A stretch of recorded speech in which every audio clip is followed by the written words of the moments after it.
ओम नमो भगवते वासुदेवाय।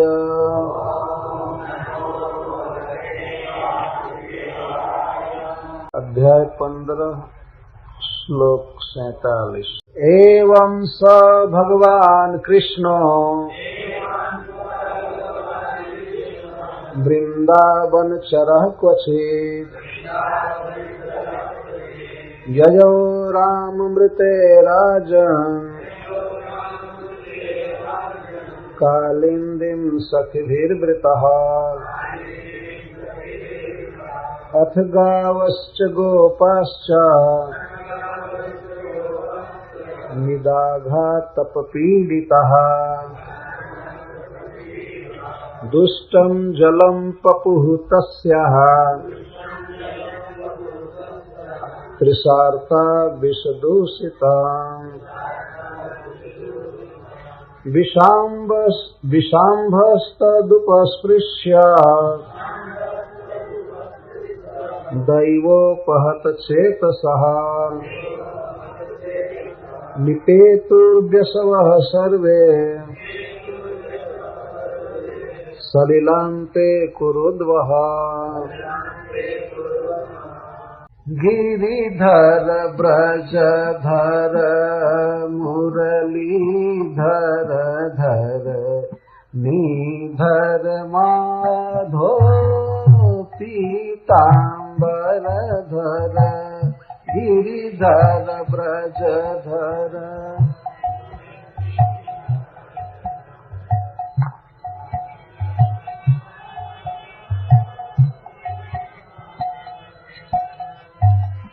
गिरिधर ब्रजधर मुरलीधर धर नीधर माधो पीतांबर धर गिरिधर ब्रजधर।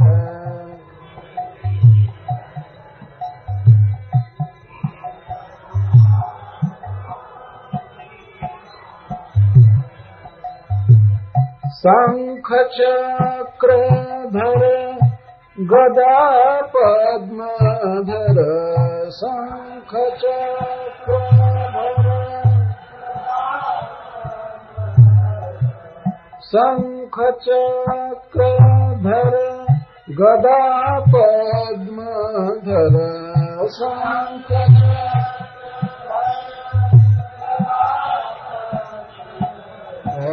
शीशमुकुट धर अधर सुधाधर शीशमुकुट धर अधर सुधाधर गिरिधर ब्रजधर मुरलीधर धर नीधर माधव पीतांबर धर गिरिधर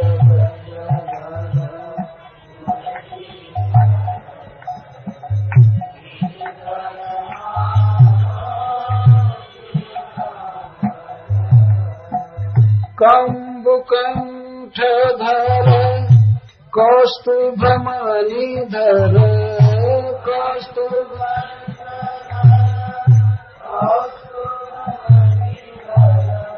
कंबुकंठधर कौस्तुभमणिधर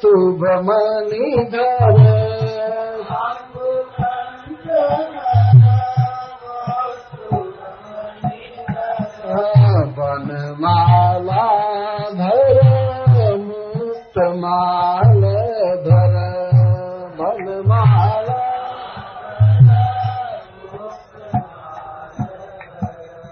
सूरदास प्रभु गोप भेष धर सूरदास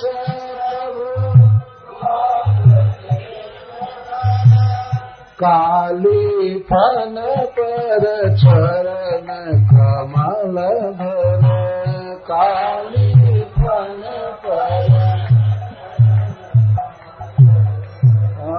काली फन पर चरण कमल धर काली फन पर चरण कमलधर गिरिधर ब्रजधर मुरलीधर धरणीधर माधव पीताम्बर धर गिरिधर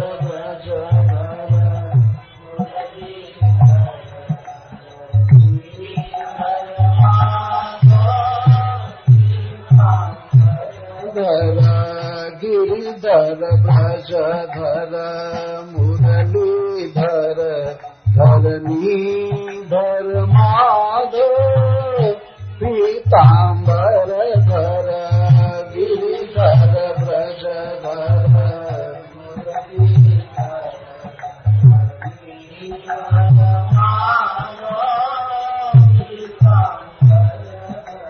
शंख चक्रधर गदा पद्मधर शंख चक्रधर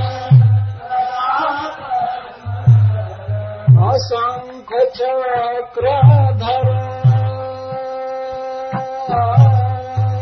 शंख चक्रधर गदा पद्मधर शंख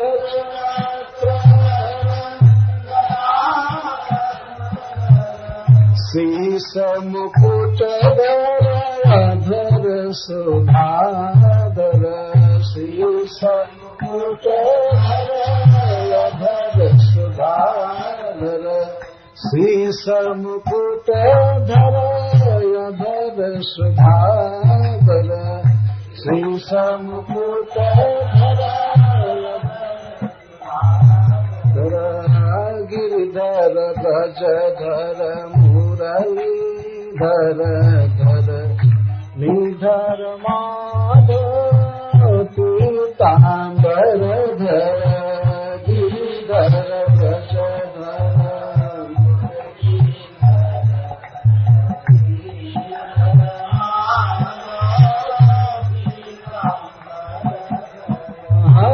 कंबुकंठ धर कौस्तुभमणि धर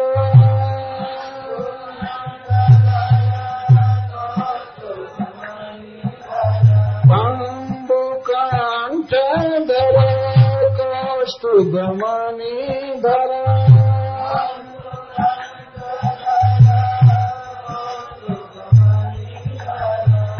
वनमाला धर मुक्तमाल धर वनमाला धर सूरदास प्रभु गोप वेश धर सूरदास प्रभु सूरदास प्रभु गोप वेश धर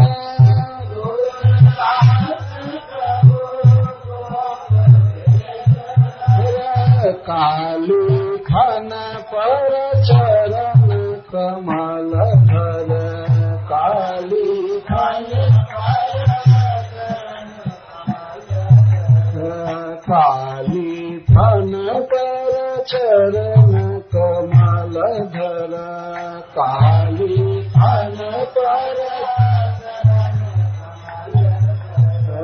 गिरिधर ब्रजधर मुरलीधर धर नीधर माधव पीताम्बर धर गिरिधर ब्रजधर मुरलीधर माधव पीताम्बर धर गिरिधर ब्रजधर मुरलीधर धर गिरिधर ब्रजधर मुरलीधर धर नीधर माधव पीताम्बर धर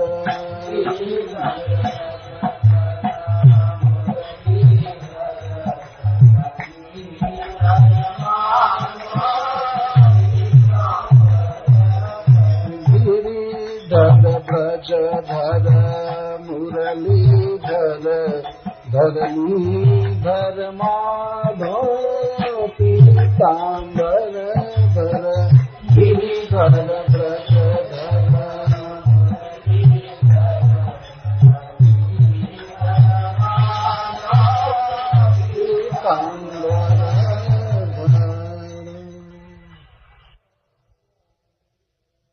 स भगवान कृष्ण वृंदावन चरः क्वचित ययौ रामं ऋते राजन कालिंदीं सखिभिर्वृतः। सबसे पहले संबोधन कर रहे हैं, हे राजन, हे महाराज परीक्षित, इस प्रकार भगवान श्री कृष्ण वृंदावन चरह, वृंदावन में विचरण करते हैं। तो एक बार वे कालिंदी के तट पर गए और श्री बलराम जी के बिना अन्य सखाओं के साथ वे घिरे थे। सखिभिर्वृत,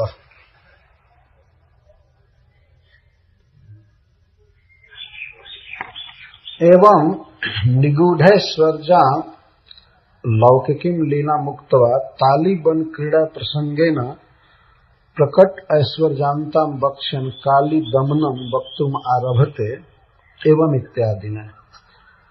इससे पर सनातन गोस्वामी इस श्लोक पर कहते हैं, इस प्रकार वृंदावन चरह क्वचित में कह रहे हैं कि जिसमें ऐश्वर्य छिपा हुआ था, माधुर्य ही केवल प्रकट था, उस लौकिकी लीला को कहकर तालबन की क्रीड़ा के प्रसंग में कुछ ऐश्वर्य लीला भी सुखदेव गोस्वामी ने कहा। तो इस समय भी जिसमें प्रकट ऐश्वर्य है, ऐसी लीला को कह रहे हैं। और काली दमन को कहना चाहे, काली दमन की लीला को कहना चाहते हैं, तो प्रारंभ कर रहे हैं एवं इत्यादि में। एवं पूर्वोक्त प्रकारेण गोपालन भृंगादि विविधानुकरणादि विचित्र पौगंड लीलया इत्यर्थ। एवं शब्द का अर्थ पहले में जो भगवान की लीलाएं कही गई हैं उनको अपने मन में ले लेना चाहिए। एवं स भगवान कृष्ण, एवं इस प्रकार, और भृंगादि विविध अनुकरणादि, एवं विचित्र पौगंड लीला इत्यादि। इस प्रकार भगवान पौगंड लीला कर रहे थे। और यह जो लीला है काली दमन की, यह 6ठे वर्ष के बिल्कुल अंत में। भगवान श्री कृष्ण का जन्म अष्टमी के दिन हुआ है, तो 6वां वर्ष अब पूरा होने वाला था। जन्माष्टमी को 6 वर्ष पूरा हो जाएगा। कृष्ण सर्वलोक हितार्थम स्वयं अवतीर्ण परमेश्वर कालीय दुष्टत्वादिकम ज्ञात्वा तस्मात् वृंदावन जीव रक्षाद्यर्थम तम निग्रहानुग्रहार्थम च यजौ इति भाव। भगवान कालिंदी के तट पर गए, इसका क्या अर्थ है? इस पर सनातन गोस्वामी जी कहते हैं, भगवान का अर्थ है सर्वज्ञ। एक अर्थ करते हैं, भगवान सर्वज्ञ। क्या क्या सर्वज्ञता है इनमें?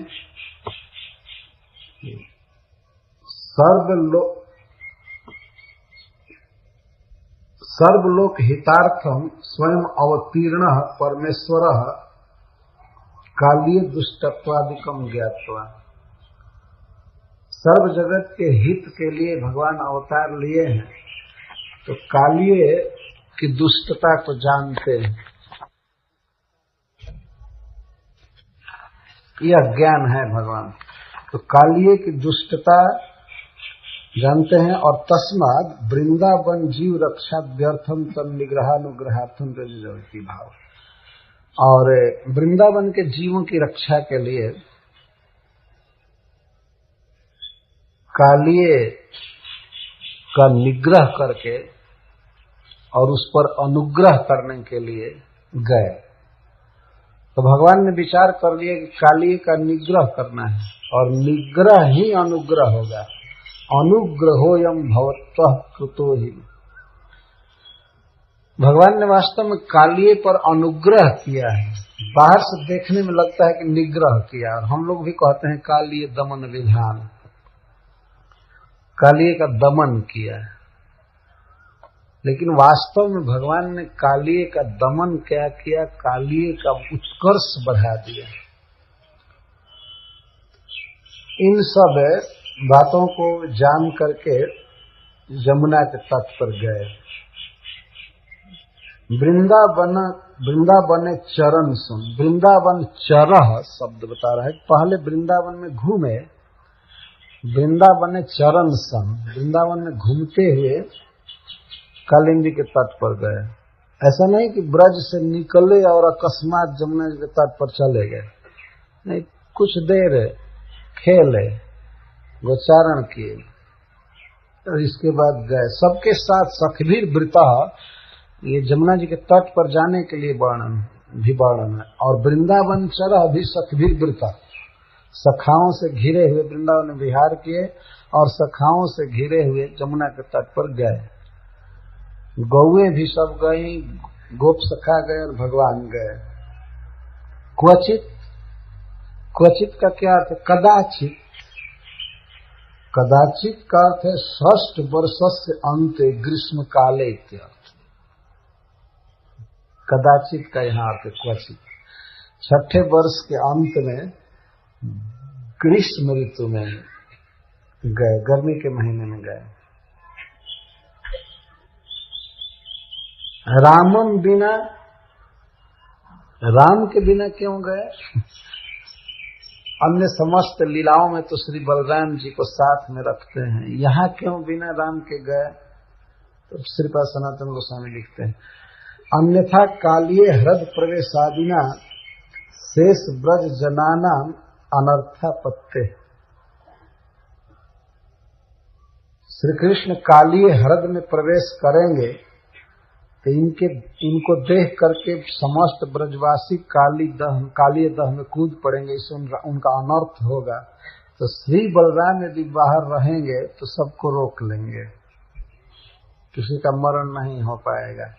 इसके लिए वे गए। और दूसरी बात यह है कि ये तो चाग्र व्यक्तम भाव, ये बात बाद में स्पष्ट होगी। सनातन गोस्वामी जी कहते हैं किस प्रकार श्री बलराम जी ने सबको रोका, अपने बल का आविष्कार करके। माँ यशोदा को, नंद बाबा को, किसी को भी कालिये हृद में प्रवेश नहीं करने दिए। एतच्च व्यक्तम, अग्रे व्यक्तम भावी, आगे व्यक्त होगा। एवं ब्रजजन रमणाभिप्रायण राम उत्तम। यहाँ श्री बलराम जी को राम क्यों कहा गया है? किस प्रकार ब्रजवासियों के लिए सुखद हैं, सबको मृत्यु से बचा लिए, इसलिए राम है। जदवा परम स्निग्धेन तेन स्वाभिप्रेत कालिये हृदांतर निपातस्य निवारण आशंका। अथवा भगवान ने ये सोचा, राम को क्यों नहीं ले गए? उन्होंने सोचा कि जब मैं कालिये हृद में प्रवेश करने की चेष्टा करूंगा तो बलराम जी प्रवेश करने नहीं देंगे, इसलिए वे नहीं ले गए। जैसे उतुंग कदम्ब वृक्ष पर चढ़ना चालू करते थे, ही बलराम जी रोक देते, कहाँ चढ़ रहे हो, चलो उतरो।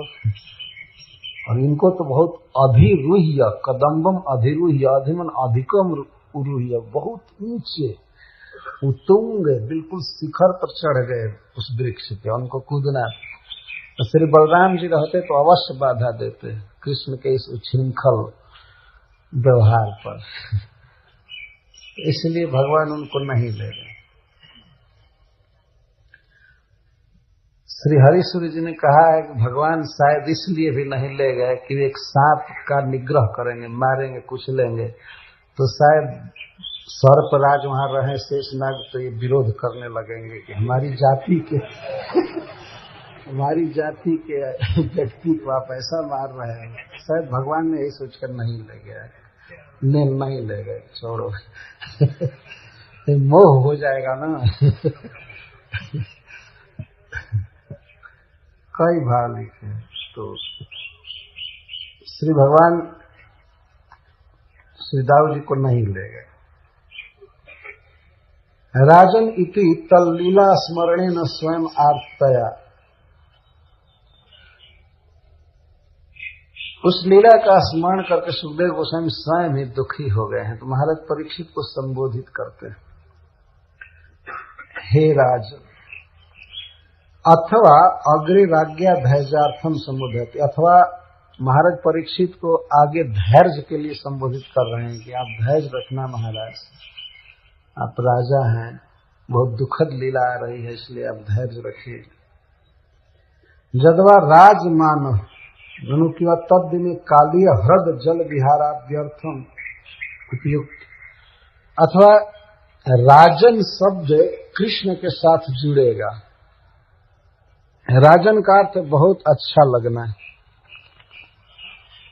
एवं स भगवान कृष्ण वृंदावन चरह पति जयो राम मृते राजन कालीन दिन सखीभिर्वृत। राजन एक वचन में है और संबोधन में यदि इसको नहीं लेंगे तो इसका अर्थ होगा राजन भगवान कृष्ण, बहुत सुंदर लगने वाले भगवान, उस दिन बहुत सुंदर लग रहे थे। तो इसका अर्थ है विश्वनाथ सनातन गोस्वामी पाद जी करते हैं कि भगवान को कालिए हृद में कूदना था, विहार करना था, इसलिए आज बहुत आभूषण नहीं लगाए थे, तो बदन खुला था, शरीर खुला था, इसलिए बहुत सुंदर लग रहा है, खुला दिखाई पड़ रहा है। राजन का ये अर्थ। कालीय हृदय जल विहारार्थम उपयुक्त अयुक्ताल्प भूषण स्वीकारेण सर्वांग शोभाभिव्यक्ते, अल्प भूषण लगाए थे इसलिए सर्वांग शोभा दिख रहा था। इधर तो जैसे भगवान को सारा अंग ढक दिए है, सारा श्रृंगार से, केवल मुख भर दिखाई पड़ रहा है, लेकिन उस दिन सारा अंग दिखाई पड़ रहा है, केवल कटी में वस्त्र पहने थे और आभूषण आदि नहीं लगाए थे। और शायद इसलिए भी नहीं लगाए कि उधर से कालिए की पत्नियां खूब आभूषण देने वाली हैं ये भी सोच करके नहीं लगाए, इसलिए राजन बहुत अच्छा लग रहे हैं। कालिए दमनार्थम तेजो विशेष प्रकटनात्वा, अथवा राजन का अर्थ है तेजस्वी, कालिए का दमन करना है इसलिए अपना तेज प्रकट किए हैं, इसलिए राजन कृष्ण, विराजित कृष्ण। वृतो वेष्टित, सखाओं से वेष्टित होकर गए। वृत का अर्थ घिरे हुए, सखा चारों तरफ कृष्ण के थे। सखा चारों तरफ क्यों है, इस पर श्रीपाद सनातन गोस्वामी लिखते हैं, श्रीमुख संदर्शनाद्यर्थम सर्वेशमेव प्रेम संदर्शनाद्यर्थम सर्वेशमेव प्रेम स्पर्धया परितो अंतिका गमनाद, 2 बार छप गया है सुंदर। गोप सखाओं में प्रेम संस्पर्धा रहती थी श्री कृष्ण को देखने की, वे कृष्ण के सामने ही सब रहना चाहते थे, बिल्कुल निकट या छू करके चलना चाहते थे, इसको प्रेम संस्पर्धा कहते हैं। दूर नहीं रहना चाहते थे कृष्ण से, बिल्कुल सट करके और खास करके आगे से कृष्ण के मुख पर देखना चाहते थे, इसलिए वृत उनसे घिरे हुए कृष्ण थे। अथवा एक अर्थ है कि स्नेह से तथा ब्रजेश्वरी के अनुशासन से। माँ जसोदा ने कहा था कृष्ण को हमेशा बीच में रखना है, वन में इधर उधर मत जाने देना है। तो माँ जसोदा के आदेश का स्मरण करके बच्चे घेरे हुए रहते हैं कृष्ण को। अथवा स्नेह ना, स्नेह से घेरे रहते हैं, स्वयं ही स्नेह है कि कहीं इधर उधर ना चला जाए, कोई दुख न इसको हो जाए, इसीलिए वो घेरे रहते हैं चारों तरफ से। अतः वृत। जमुना जी को कालिंदी क्यों कहा गया है, अब अर्थ करते हैं। कलिन कलिकाल दोषम अन्य कलंकश्च व्यति अवखंडयति इति कलिंद। एक पर्वत का नाम है जहां से जमुना जी निकलती है हिमालय में। तो कलिंद, कलिन का अर्थ है कली, और कली के दोष को या कलह को, कलंक को द्यति खंडयति इति कलिंद। द्यति द का अर्थ है देना और द का अर्थ है खंडन करना। तो जो कलिकाल के दोषों को, सब प्रकार के कलह को, दुख को नष्ट कर दे, उसको कलिंद कहते हैं। तो कालिंदी भी लगभग वैसा ही होगी। जो कलिंद की पुत्री है तो यह भी वैसा होगी। कलिंद तस्य पुत्री इति तस्यापि तादृशत्वम अभिप्रेतम। तो कालिंदी में भी यही गुण है, इसको कहने के लिए बात कर रहे हैं। अतः कालीय निसारणार्थम तस्या यानम युक्तम, तस्याम यानम युक्तम इति भव। अतः कालीय को निकालने के लिए वैसी जमुना के तट पर जाना बिल्कुल ठीक ही है भगवान के लिए। भगवान कालिंदी के तट पर गए। अथ गावश्च गोपाश्च निदाघा तपपीडिताः दुष्टं जलं पपुष्टस्य तृषार्ता विषदूषितम्। अथ शब्द प्रकरणांतर के लिए कह रहे हैं, अथवा श्रीपाद सनातन गोस्वामी कहते हैं अथ ज्ञानानंतरम वेति विचारादिकम निरस्तम। जब ही कालिंदी के तट पर पहुंचे गोप और गौ में, तो निदाघ आतप पीड़िता, उस ग्रीष्म ऋतु के घाम से, गर्मी से व्याकुल थे और बहुत अधिक प्यास लगी थी। अतः जाते ही सभी एक साथ पानी पीने लगे। गावश्च गोपाश्च, जुगपत पानी पी रहे एक साथ, इसीलिए चकाराभ्याम। सनातन गोस्वामी जी आगे लिखेंगे चकाराभ्याम, दोनों चकार, च दो बार है, गावश्च गोपाश्च, दोनों एक साथ पानी पीने लगे। और पानी जेम ही छुए मुख से, पी नहीं पाए, तेम ही वहीं पर छटपटा करके और गिर गए, मर गए। कुछ तो जल के भीतर गिर पड़े, कुछ तट पर इधर उधर गिर पड़े, सारे के सारे मर गए। यह भगवान की एक अद्भुत लीला है। अथ गावश्च गोपाश्च निदाघा तपपीडिताः दुष्टं जलम पपुष्टस्य तृषार्ता विषदूषिताम्। तृषार्ता थे, प्यास से व्याकुल थे, उस दूषित जल को वो पी लिए। जल कैसे दूषित हो गया था? विष दूषितम, कालिए नाग के विष से वो दूषित हो गया था, विषैला हो गया था। अथ शब्द के प्रयोग का क्या रहस्य है? अथ यानानंतरम एवं इति विचारादिकम निरस्तम। अथ शब्द शीघ्रता के अर्थ में भी होता है। यानानंतरम एवं ज्यों ही गोप और गौ गए जमुना के किनारे, त्यों ही पी लिए। जो पहुंचे त्यों पी लिए। तो इससे ये सिद्ध होता है कि विचारादिकम निरस्तम, विचार करने की शक्ति नहीं थी उस समय, जाते ही पिए, पहले से नहीं विचार किए कि इसमें विष है। और गोप दोनों की प्रधानता व्यक्त कर रहे हैं, दोनों एक साथ पिए। सर्वेशम एक दैव सहपानात्, एक समय ही एक साथ पिए। अन्यथा प्राक कृत पाना नाम के सांचिद अनर्थापत्या पश्चात अन्येषाम तत्र प्रवृत्ति संभवात। अन्यथा मान लीजिए कोई पहले पिए होते, गोप या गौ में पहले पानी पिए होते और वे मर गए होते या छटपटाते, तो उनकी दुर्दशा को देखकर दूसरे लोग नहीं पिए होते, देख करके सावधान हो जाते। पर ऐसा हुआ नहीं, एक ही साथ सब पिए। ये चकार शब्द से सिद्ध है। ननु कृष्णम बिना ते कुतो जलम पपु, तो प्यासे तो कृष्ण भी होंगे, तो कृष्ण जल नहीं पिए कैसे गाय और गोप पानी पी लिए? तो इस पर कहते हैं निदाघा तप पीड़िता, निदाग गर्मी, घाम, घाम को निदाग कर, निदाग के आतप से तृषित, तृषार्ता इति, तृषार्त थे, विचार शक्ति नहीं रहा कि कृष्ण के पीने पर पीना चाहिए, यद्यपि सर्वदा वो कृष्ण के पिए बिना कभी नहीं पीते थे पानी, लेकिन उस दिन अकस्मात ऐसी प्यास लगी, महाराज परीक्षित वाली प्यास कि विचार शक्ति नहीं रही, पी ली। यह भी भगवान की ही इच्छा थी कि ये पिए, आगे के श्लोक में व्यक्त हुआ, तो पी लिए।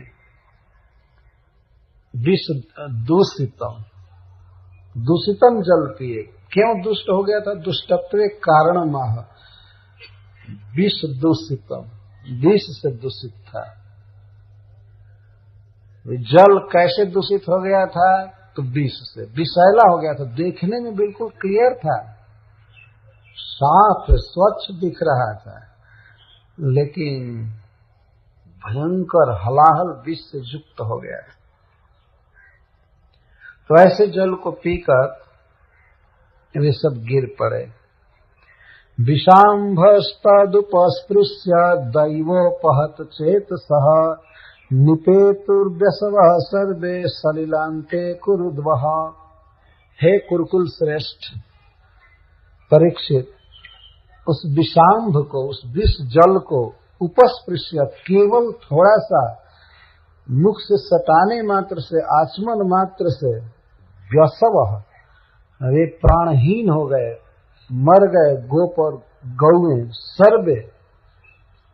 और निपेतु कहाँ? सलिलांते, सलिल के निकट, अथवा अंत शब्द का प्रयोग स्वरूप में भी होता है, इसलिए इसका एक अर्थ होगा जल में, जल में गिर पड़े, अथवा सलिलांते, सलिल के किनारे तट पर गिर पड़े। व्यसव, इतना भयावह विष था उस जल में कि मुख से पानी के सटते ही तत्काल प्राणांत हो गया, सब गिर पड़े। हजारों हजारों गौएं और सैकड़ों गोप सखा सब प्राणहीन होकर जमुना के तट पर गिर पड़े। क्यों जल पी लिए? तो दैवोपहत चेतसा, दैव के द्वारा उनका ज्ञान उपहत हो गया। दैव का क्या अर्थ है? दैव का अर्थ है देवस्य, श्री कृष्णस्य इच्छा। दैव ये प्रसिद्ध है, भगवान कृष्ण देव के रूप में, तो दैव की यह इच्छा थी। एतच्च श्री कृष्णम बिना जलपानम तेषाम निदाघा तप पीड़ितत्वादिकम च सर्वम कालीय निःशरणार्थम श्री भगवत इच्छया एवं अग्रे व्यक्तम भावी। ये जो भी घटना हुई, उनका निदाघ के आतप से पीड़ित होना, तृषार्त होना और जमुना के विषैले जल को पीना और पी करके मर जाना, यह सब कालीय निःसारणार्थम, कालीय को जमुना से बाहर निकालने के लिए भगवद इच्छा थी। हरीश्वरी जी लिखते हैं कि कोई भी महान व्यक्ति किसी व्यक्ति के साथ निराधार बैर नहीं करता है। तो भगवान दिखाना चाहते थे कि कालीय कितना दुष्ट है, कि उसका जल, कालीय के द्वारा विषैले जल को पी करके गौएं और गोप मर जाएंगे, तो भगवान को पूरा पॉइंट मिलेगा उसको बाहर निकालने का। अन्यथा वो कैसे बैर करते, बेचारा रह रहा है अपने घर में, कैसे निकालेंगे? तो यह अच्छी उत्प्रेक्षा है हरीश्वरी जी की, बहुत सुंदर उत्प्रेक्षा है वास्तव। पहले उसका अपराध दिखा, चाहे लाख अपराध किया हो, लेकिन भगवान का क्या किया था। कोई दुष्ट है, लेकिन किसी व्यक्ति विशेष के प्रति, मतलब कृष्ण के प्रति दुष्टता जब दिखाएगा तब न उसका फण मारेंगे, कुछ लेंगे, चाहे निकालेंगे। तो बेचारे को ऐसे कैसे मारे? तो प्रकट उसकी दुष्टता प्रदर्शित कराने के लिए भगवान ने लीला किया। जैसे कृष्ण को कोई न कहे कि कठोर हैं और बेचारे सांप को घर से भी निकाल दिए और फाड़ भी कुचल दिए। यह इसी के योग्य था, भगवान दिखाना चाहते हैं। और हरिसूर्य जी के कथनानुसार यह भाव है कि किसी भी व्यक्ति को शुष्क वैर नहीं करना चाहिए किसी के प्रति। जब हमारा अनिष्ट किया हो तब उसके साथ वैर करना चाहिए। तो भगवान कृष्ण का वो अनिष्ट इससे अधिक क्या हो सकता है कि सारी गौएं मर जाएं और अपने सखा मर जाएं, और वो भी बिना अपराध के पानी पीने के कारण। उस पानी को दूषित कौन किया है? कालिए। इसलिए कालिए को निकालना जरूरी है। तो भगवान सर्वज्ञ हैं, चारों ओर का पॉइंट देख लेते हैं कि इनको कोई बुरा ना कहने पावे। इसलिए घटना घटी। नहीं तो प्रश्न होता है, भाई ठीक है कालिए का दमन करना था, तो भगवान तो जानते थे कि उसने जल को दूषित किया है, तो जाकर कूद करके किए होते। पहले गौओं को और गोपों को मार करके क्यों कर रहे हैं, और वो भी तुरंत जिला करके। अद्भुत लीला है। अभी अगले श्लोक में आएगा कि भगवान ने अपनी अमृत वर्षी दृष्टि से देख दिया, स्नेह भरी दृष्टि से, और सब जी गए। तो यह केवल कालिए के दोष की उद्भावना के लिए किए, और इसके द्वारा भगवान का जो हार्दिक स्नेह है गौओं के प्रति और अपने सखाओं के प्रति, उसका भी वे प्रदर्शन करना चाहते थे। तो दैव का अर्थ यहाँ है देवस्य श्री कृष्णस्य इच्छा। अतएव दैवेन देवस्य भगवतो मनोभावेन, भगवान के मनोभाव को दैव कहेंगे। कालियस्य दैवेन वा, अथवा कालिए के दैव से। कालिए के भाग्य में लिखा था भगवान के चरण का स्पर्श, ये दैव का। दैव का अर्थ होता है भाग्य। कालिए के सौभाग्य से ऐसा हुआ है।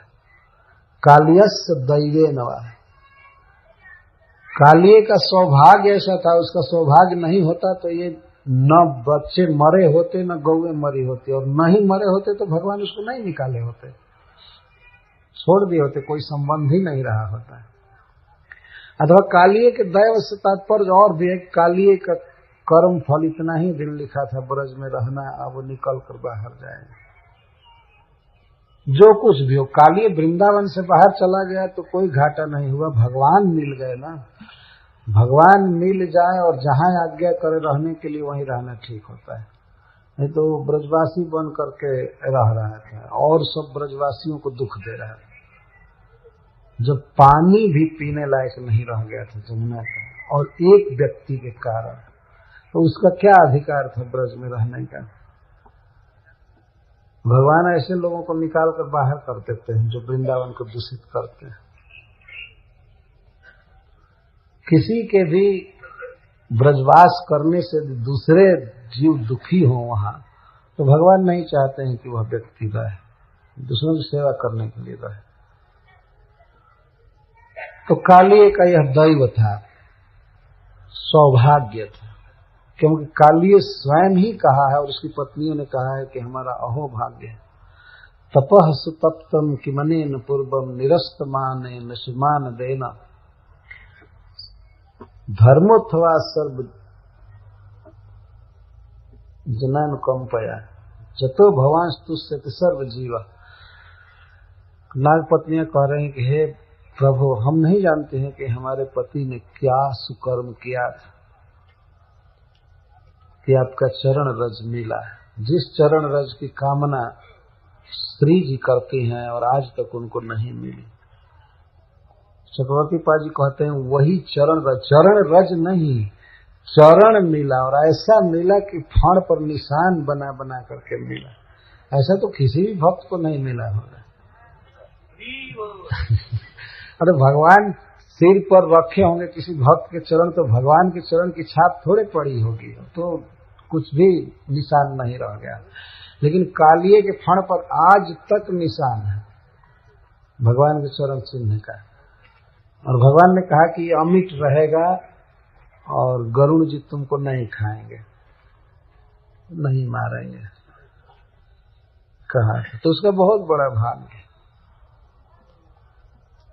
जदवान से आशीर ललना चरत तपो विहाय कामन सुचिरम धृतव्रत है।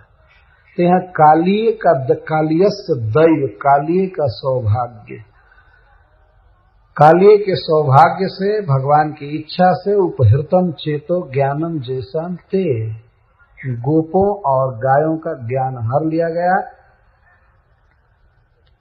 अतएव उपस्पृश्य किंचित आचम्य किंवा समीपे स्पृष्ट्वा एवं निपेतु एवं तद विशेष विवक्षया उक्त पोष न्याय न विश्रांत इत्यादि पुनरुक्ति।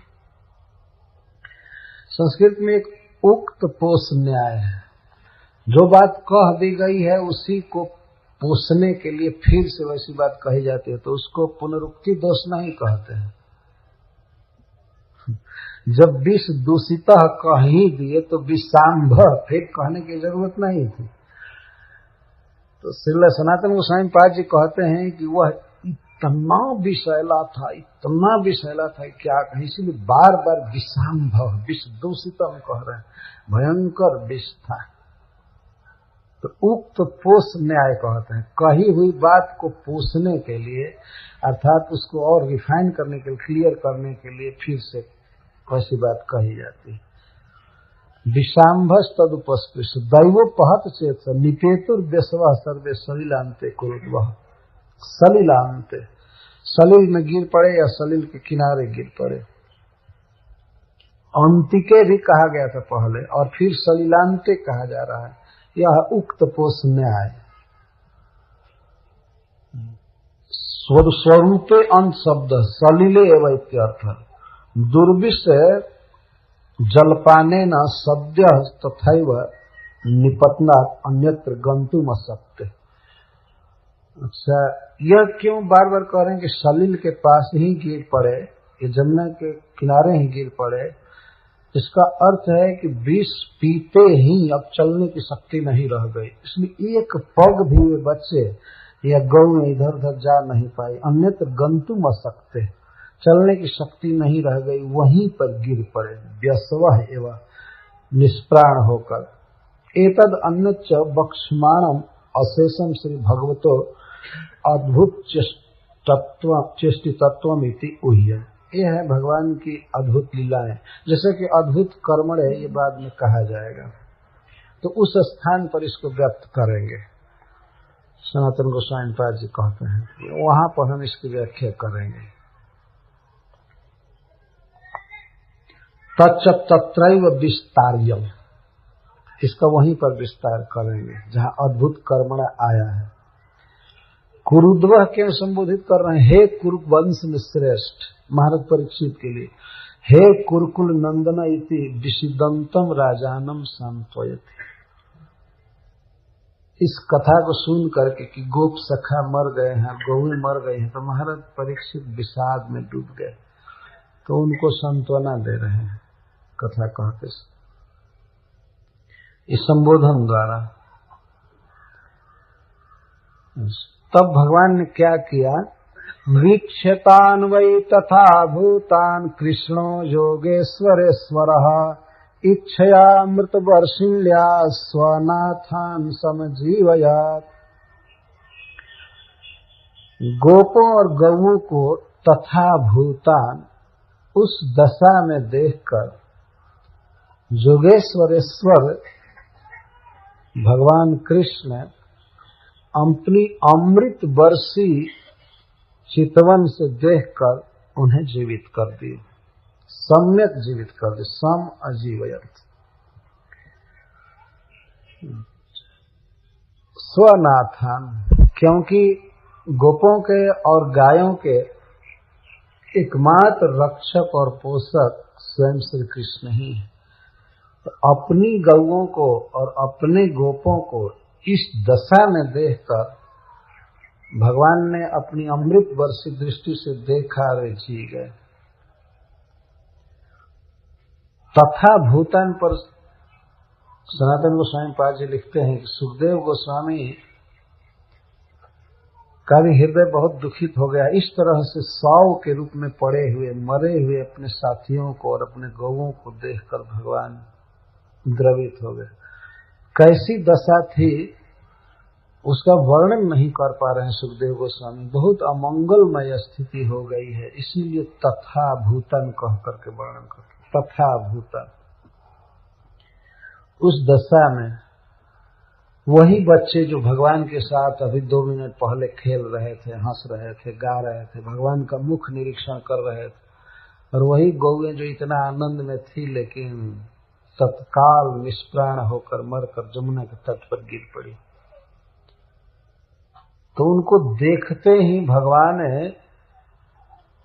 की आंखों से अमृत वर्षा होने लगे। अमृत वर्षा का अर्थ है रोने लगे।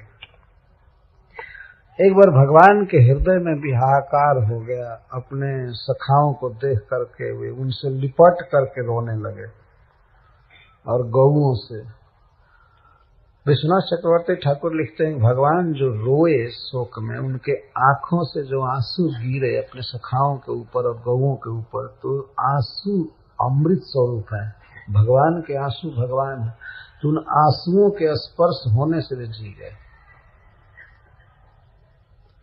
भगवान ने जिलाया जानबूझ करके यह नहीं है, क्योंकि इच्छया अमृत बरसिंड्या, आंखों से अमृत बरस रहा था, दृष्टि से अमृत बरस रहा था। लोग रोने लगे शोक में, और रो करके ज्यों ही विलाप करना चालू किए, आंखों से आंसू बहने लगे, त्यों ही वे जी गए सब। यह है भगवान की लीला का माधुर्य। यदि यह कहा जाए कि भगवान शोक में डूब गए तो यह बिल्कुल सत्य है।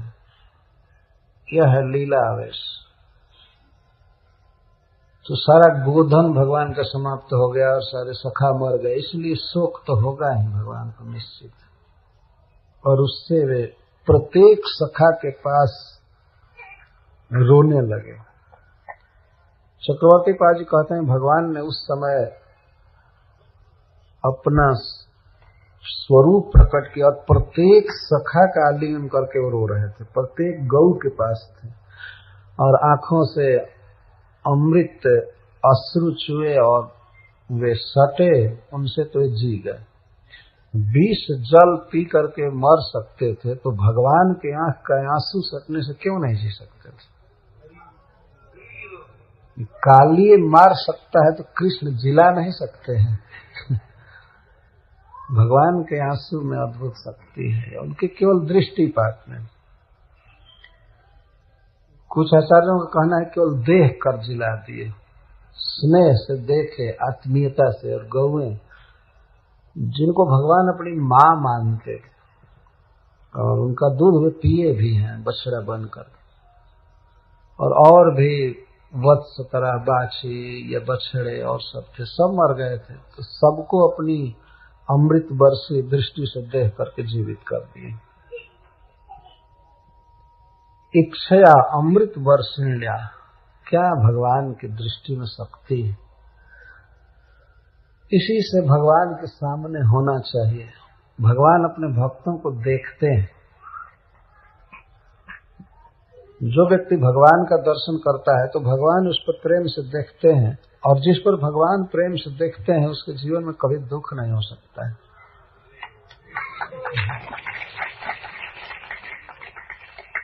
तो भगवान का सब कुछ दिव्य है और स्नेह से भरे पड़े हैं। इच्छया अमृत वर्षिण्या स्वनाथन समजीवत समजीवयत, सम्यक जीवित कर दिए। जैसे मान लीजिए कोई व्यक्ति यदि विष पी ले और विष से मर जाए तो कदाचित किसी उपचार से वो न मर पावे, जी जाए, लेकिन फिर भी कुछ दिन तक उसकी हालत खराब रहती है। विष का प्रभाव शेष रहता है, कमजोरी आ जाती है, आंखों से दिखाई कम पड़ता है, धीरे धीरे वो रिकवर करता है। लेकिन भगवान ने जो जीवित किया तो ऐसा लगा ही नहीं कि विष पिए हैं, सबको ऐसा लगा जैसे हम सो करके उठे हैं। लेकिन इतना स्मरण था सबको कि हम लोग विष पी करके अब बेहोश होकर के गिरे थे। गौओं को भी स्मरण था। और बच्चों को भी, लेकिन उठे तो कोई बात। जिस समय विष पिए होंगे मुख में, क्या स्थिति हुई होगी, छटपटा गए होंगे, तो वह स्मरण है, लेकिन विष का कोई फिजिकल प्रभाव नहीं, कोई शारीरिक प्रभाव नहीं। एक बार सब मर चुके थे, भगवान ने जिलाया था, सबसे पहले गोपीजन इसको याद कर रही हैं गोपी गीत में, विष जला पे याद ब्याल राक्षसाद। विष जल के आपे याद पीने से आपने हमारी रक्षा की।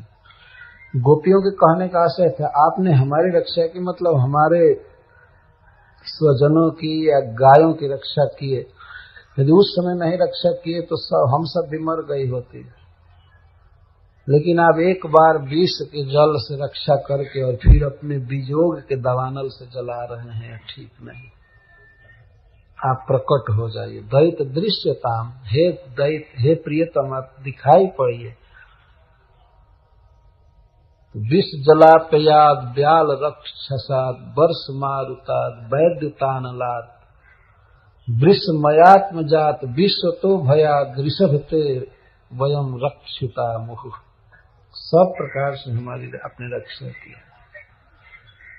इससे यह सिद्ध होता है कि समस्त ब्रजवासी और गोपी जन आदि जान गए थे कि कृष्ण ने ही जीवित किया था उस सबको। तो यह लीला बहुत ही महत्वपूर्ण है। जब भगवान रो करके और आंसुओं से सबको जीवित कर दिए। कुरुद्वह, कुरु उद्वह, कुरुवंश को जो ऊपर वहन करे, बढ़ावे, सो कुरुद्वह कहेंगे। कुरुवंश की कीर्ति बढ़ाया है महाराज, आपके सुकृत से सब बच्चे जी गए। यह भी भाव है कि आपके मन में जब शुभ भावना है हम गौओं और गोपों के प्रति, तो वे जी गए। तो आप धीरज रखिए। ततः सर्वन तथा भूतान तादृक अवस्था गतान स्पष्ट अनुक्ति अमंगलस्य पुनरअपि व्यंजना योग्यत्वात्। स्पष्ट अनुक्ति क्यों कर रहे हैं, स्पष्ट क्यों नहीं बोल रहे हैं सुखदेव गोस्वामी? क्यों कहते हैं तथा भूतान? कहते कि मर गए थे, ऐसे पड़े थे, हाथ ऐसा हो गया था, पैर ऐसा था, ये था। तब श्रीपाद सनातन गोस्वामी जी लिखते हैं कि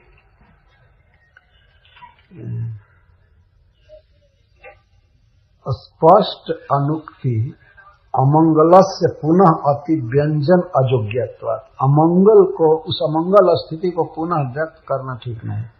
इससे तथा भूतन लिख दिया, तथा भूतन कह दिया। स्नेह भरो दयाद्वा, अथवा अच्छे स्नेह के कारण वे नहीं बताए कि कैसे हो गए। वही एवं वीक्ष्य एवं इति, तो अविलंबम बोधयति।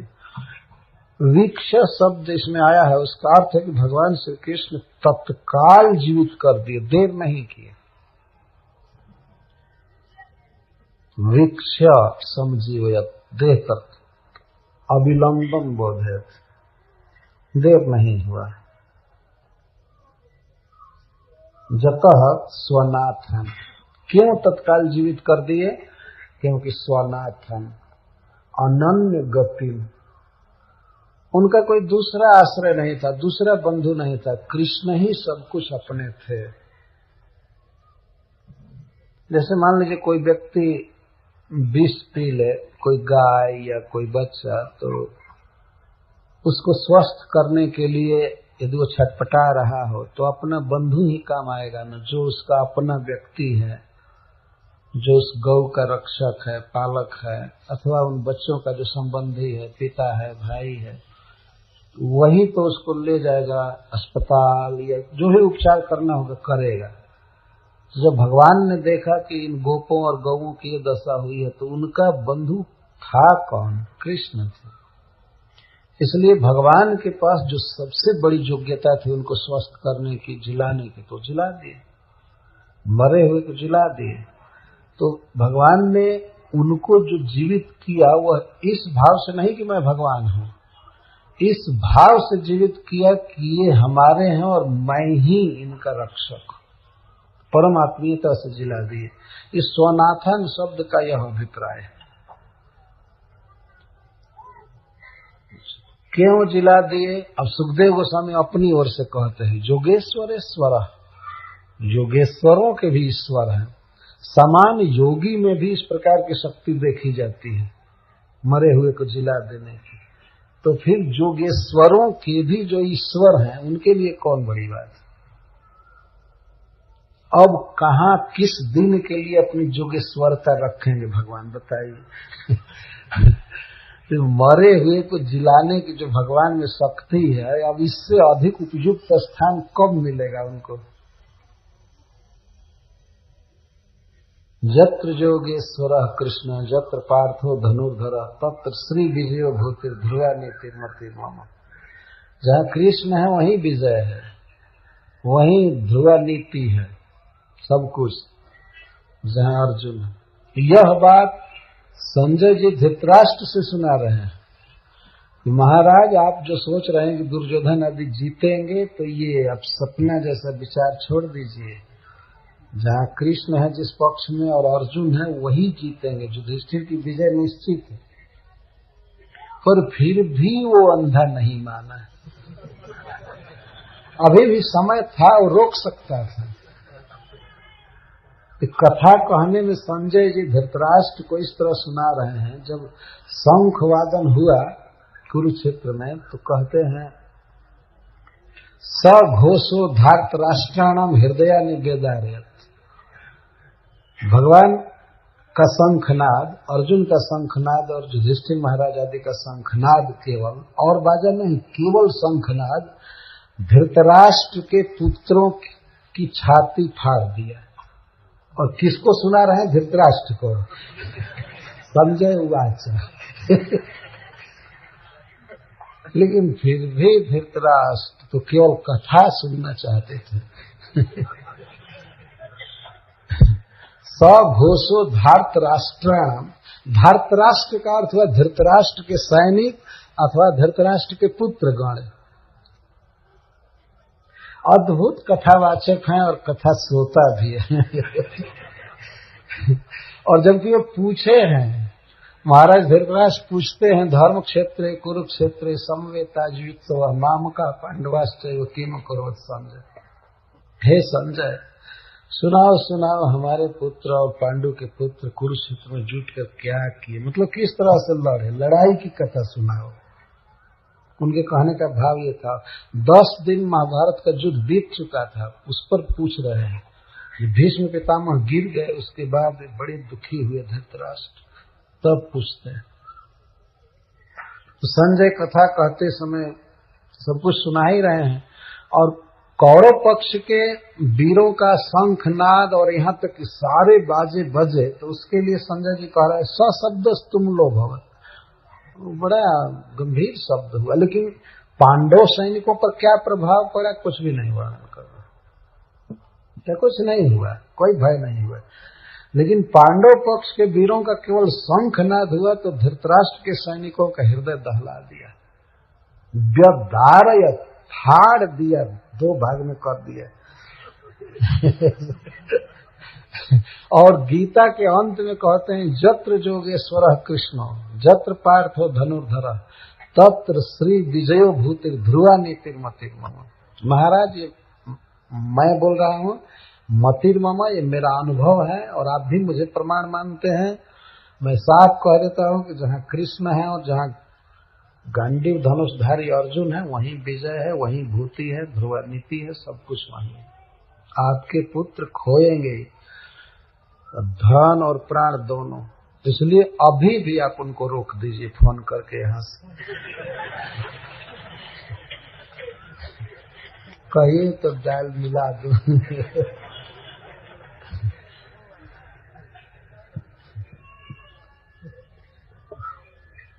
कोई भक्त ये सोच सकता है कि उस समय तो सुविधा नहीं होगी फोन की, कैसे रोकें। लेकिन कम से कम बहुत तेज गति से चलने वाले रथ पर किसी को भेज करके वो उसी दिन रोक सकते थे। ज्यादा